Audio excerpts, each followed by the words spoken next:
garrantzia handia du, izan ere, udal representanteak eta herriaren ordezkaria gara, eta nolabait, irudikatu nahi izan duzen, Espainiar bandera jartzearen agindua herritarron gehiengoaren aurkako agindua zela, ez?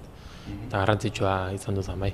Lehengo larun bateko ezohiko bilkura hori izan du da pausoetako bat, non irudikatu den udalbatzaren gehiengoaren aurkakotasuna agindu horrekiko.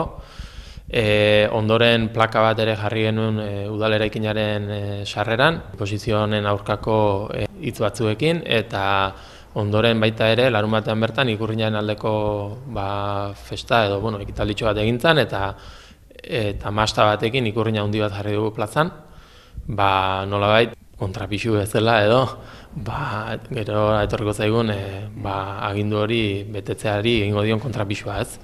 Behin betiko epaile iritsi zaigu eta apirilaren 14 baino lehenago jartzeko agindua daukagu. Momentuz erabakiari men egingo digu, legeak hala aginduta, baina baita ere argi dugu egun bat gutxiago gelditzen dela bandera hori kentzeko eguna etorri arte, ez.